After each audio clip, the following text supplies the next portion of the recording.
નમસ્કાર મિત્રો. કુદરતમાંથી મળી આવતા કાર્બનિક સંયોજનો આપણા જીવનમાં ઘણી ઉપયોગિતા ધરાવે છે. આવા કાર્બનિક સંયોજનોની આપણે વાત કરીએ તો એમાં આલ્કેલોઇડ સંયોજનો આપણને તરત યાદ આવે. આ આલ્કેલોઇડ સંયોજનો ખાસ કરીને વનસ્પતિઓમાંથી મળી આવે છે. તમે જાણતા જ હશો કે એમાં નાઇટ્રોજન પરમાણુ આવેલો હોય છે. મોટે ભાગે આ નાઇટ્રોજન પરમાણુ બેઝિક હોય છે, એટલે કે N પરમાણુ બેઝિક પ્રકૃતિ ધરાવે છે. આથી આવા સંયોજનો બેઝ જેવા એટલે કે આલ્કલી જેવા એટલે કે આલ્કેલોઇડ તરીકે ઓળખાય છે. પણ મિત્રો, આપણે એ પણ ખાસ નોંધી લઈએ કે બધા જ આલ્કેલોઇડ સંયોજનો બેઝિક હોતા નથી. બધા જ આલ્કેલોઇડ સંયોજનો બેઝિક ગુણધર્મ ધરાવતા નથી.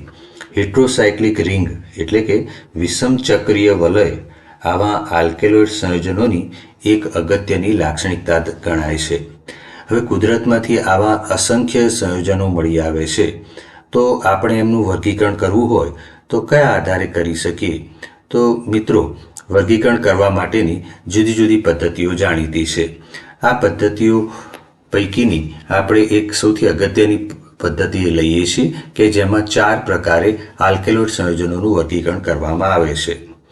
તો આ વર્ગીકરણને આપણે એક પછી એક સમજવા પ્રયત્ન કરીશું.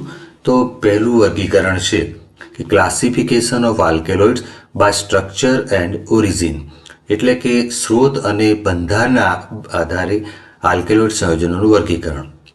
તો ટૂંકમાં આ વર્ગીકરણનો આધાર આપણી પાસે બંધારણ છે અને સ્ત્રોત છે.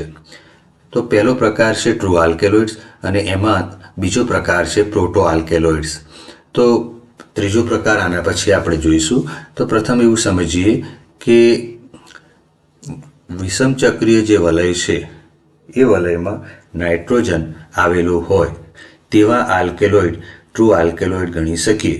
અને આ જે આલ્કેલોઇડ છે એમાં સૌથી અગત્યનું એ છે કે તે એમિનો એસિડમાંથી ડિરાઇવ્ડ થયેલા હોય છે, એટલે કે તેઓ એમિનો એસિડના વ્યુત્પન્નો છે. ટૂંકમાં એમિનો એસિડમાંથી મળેલા આલ્કેલોઇડ સંયોજનો કે જેમાં નાઇટ્રોજન પરમાણુ એ વિષમ ચક્રીય વલયનો ભાગ હોય તેવા આલ્કેલોઇડ સંયોજનોને આપણે ટ્રુ આલ્કેલોઇડ સંયોજનો તરીકે ઓળખીશું. બીજા આલ્કેલોઇડ સંયોજનો છે એ પ્રોટો આલ્કેલોઇડ સંયોજનો છે. આ સંયોજનો પણ એમિનો એસિડમાંથી જ વ્યુત્પન્ન થયેલા છે, એટલે કે એમિનો એસિડના જ વ્યુત્પન્નો છે. છતાં નાઇટ્રોજન પરમાણુ જે છે એ વિષમ ચક્રીય વલયનો ભાગ નથી. ટૂંકમાં એમિનો એસિડમાંથી જ મળેલા આલ્કેલોઇડ સંયોજનો પરંતુ નાઇટ્રોજન વિષમ ચક્રીય વલયનો ભાગ હોય તો એને ટ્રુ આલ્કેલોઇડ્સ ગણવાના, સાચા આલ્કેલોઇડ ગણવાના. પરંતુ જો નાઇટ્રોજન પરમાણુ વિષમ ચક્રીય વલયનો ભાગ ના હોય તો એને પ્રોટો આલ્કેલોઇડ સંયોજનો તરીકે ઓળખીએ છીએ. હવે આ બે વર્ગથી થોડોક અલગ એક વર્ગ છે, એને આપણે સ્યુડો આલ્કેલોઇડ્સ તરીકે ઓળખીએ છીએ. સ્યુડો આલ્કેલોઇડ્સ એટલે કે આભાસી આલ્કેલોઇડ સંયોજનો. તો આ સંયોજનો જે છે એ એમિનો એસિડમાંથી મળી આવેલા નથી, એટલે કે એમિનો એસિડમાંથી ઉત્પન્ન થયેલા નથી. ટૂંકમાં એમિનો એસિડના વ્યુત્પન્ન ન હોય તેવા આલ્કેલોઇડ સંયોજનોને સ્યુડો આલ્કેલોઇડ સંયોજનો તરીકે આપણે ઓળખી શકીએ છીએ. એમાં જે નાઇટ્રોજન પરમાણુ છે તે એમિનો એસિડમાંથી તો આવેલો નથી, તો એનું જે સંશ્લેષણ થતું હોય, એટલે કે આવા આલ્કેલોઇડ સંયોજનો જ્યારે સંશ્લેષિત થતા હોય તે દરમિયાન તે ઉમેરાયેલો હોય છે.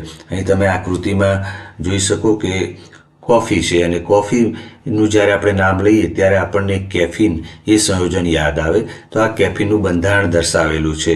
તો કેફીન એક પ્રકારનું સ્યુડો આલ્કેલોઇડ છે, એટલે કે આભાસી આલ્કેલોઇડ છે.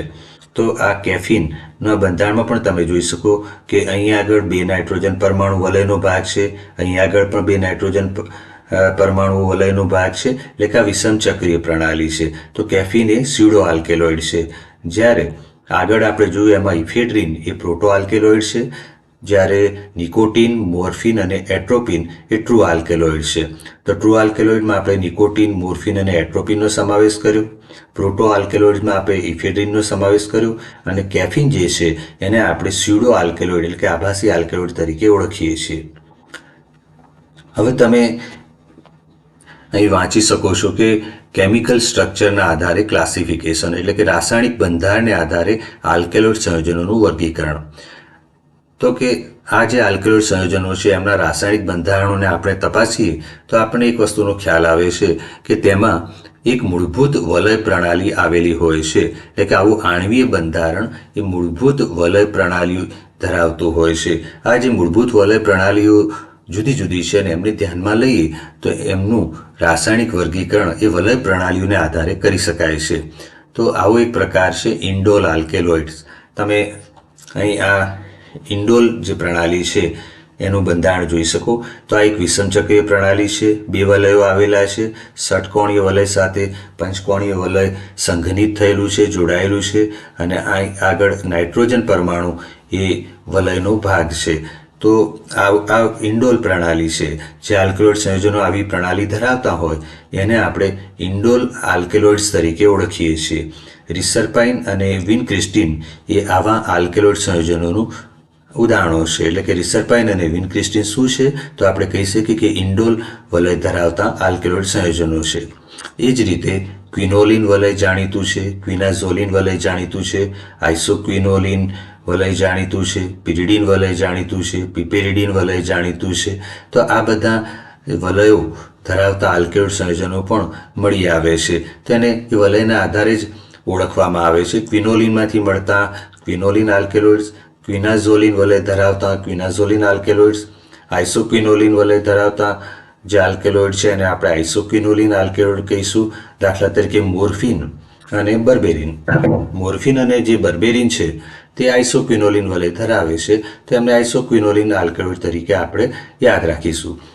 પિરિડીન વલય ધરાવતા અને પિપેરિડીન વલય ધરાવતા આલ્કેલોઇડ પણ જાણીતા છે. આવા ઉદાહરણોમાં આપણે નિકોટીન અને કોનિનને યાદ રાખી શકીએ. આ સિવાય ટ્રોપેન પ્રણાલી ક્યારેક આલ્કેલોઇડના બંધારણમાં જોવા મળે છે. તો આ ટ્રોપેન આલ્કેલોઇડ્સ તરીકે એમને આપણે ઓળખીશું. એમાં કોકેઇન અને એટ્રોપિનનો આપણે સમાવેશ કરી શકીએ. જો ટર્પિનોઇડમાંથી આલ્કેલોઇડ મળ્યા હોય તો એને ટર્પિનોઇડ આલ્કેલોઇડ કહીશું અને સ્ટીરોઇડમાંથી આલ્કેલોઇડ મળ્યા હોય તો એને સ્ટીરોઇડ આલ્કેલોઇડ કહીશું. ટૂંકમાં આ બધું જે છે વર્ગીકરણ એ રાસાયણિક વર્ગીકરણ કહેવાય છે. કે આલ્કેલોઇડ સંયોજનોને આપણે રાસાયણિક પરિપ્રેક્ષ્યમાં વર્ગીકૃત કરી શકીએ. હવે આ એક બીજું વર્ગીકરણ છે જેને ફાર્માકોલોજીકલ ક્લાસિફિકેશન તરીકે આપણે દર્શાવ્યું છે. એટલે કે ઔષધશાસ્ત્રીય વર્ગીકરણ. તો જે આલ્કેલોઇડ સંયોજનો છે એ ઔષધશાસ્ત્રમાં પણ ઉપયોગિતા ધરાવે છે. એમની ફિઝિયોલોજિકલ ઇફેક્ટ્સ પણ જાણીતી છે. તેઓ દેહધાર્મિક અસરો પણ ધરાવતા હોય છે. તો આપણે પહેલા પ્રકાર તરીકે એનાલ્જેસિક્સને લઈએ છીએ. મિત્રો, એનાલ્જેસિક્સ એટલે વેદનાહારકો. એનાલ્જેસિક્સનો અર્થ તમે યાદ રાખશો, વેદનાહારકો. તો કે કુદરતમાંથી મળી આવતા જે આલ્કેલોઇડ સંયોજનો નાઇટ્રોજન પરમાણુ ધરાવતા હોય છે અને વનસ્પતિમાંથી મળી આવે છે તેવા સંયોજનો એ વેદનાહારકો તરીકે પણ ઉપયોગિતા ધરાવે છે. એટલે એમને એનાલ્જેસિક્સ આલ્કેલોઇડ્સ તરીકે આપણે ઓળખીશું. એમાં મોર્ફિન અને કોડિન એ બહુ જાણીતા ઉદાહરણો છે. તો મિત્રો, મોર્ફિન અને કોડિન આલ્કેલોઇડ સંયોજનો છે. એમને એનાલ્જેસિક્સ આલ્કેલોઇડ્સ તરીકે આપણે ઓળખી શકીએ, વેદનાહારક આલ્કેલોઇડ તરીકે ઓળખી શકીએ. અને આ એ ઔષધશાસ્ત્રીય વર્ગીકરણનો એક પ્રકાર છે. બીજો એક પ્રકાર છે એન્ટી મલેરિયલ્સ આલ્કેલોઇડ્સ. એટલે કે મેલેરિયા ઉપર અસર કરી શકે તેવા આલ્કેલોઇડ સંયોજનો. મેલેરિયા રોધી ગુણધર્મ ધરાવતા હોય એ સ્વાભાવિક છે અને તે મેલેરિયાના પ્રતિકાર માટે વપરાય છે. એમાં ક્વિનાઇન એ બહુ જાણીતું ઉદાહરણ છે. તો ક્વિનાઇન એ એન્ટી મલેરિયલ આલ્કેલોઇડ છે. હવે તમે એક શબ્દ વાંચો છો, સ્ટિમ્યુલન્ટ્સ. સ્ટિમ્યુલન્ટ્સ એટલે ઉત્તેજકો. તો આ સ્ટિમ્યુલન્ટ શું કરે છે તો કે શરીરમાં એલર્ટનેસનો વધારો કરે છે, શરીરમાં જાગૃતિનો વધારો કરે છે અને સેન્ટ્રલ નર્વસ સિસ્ટમ એટલે કે મધ્યસ્થ જે ચેતાતંત્ર છે એને વધારે એક્ટિવ કરે છે. આવા આલ્કેલોઇડ્સને આપણે ઉત્તેજકો એટલે કે સ્ટિમ્યુલન્ટ્સ તરીકે ઓળખી શકીએ. દાખલા તરીકે નિકોટીન છે એ આપણે જાણીએ છીએ કે ટોબેકો પ્લાન્ટ્સમાંથી એટલે કે તમાકુના છોડમાંથી મળે છે. તો આ નિકોટીન જે છે એ નિકોટીન એ સ્ટિમ્યુલન્ટ છે, એ પ્રકારનું આલ્કેલોઇડ સંયોજન છે.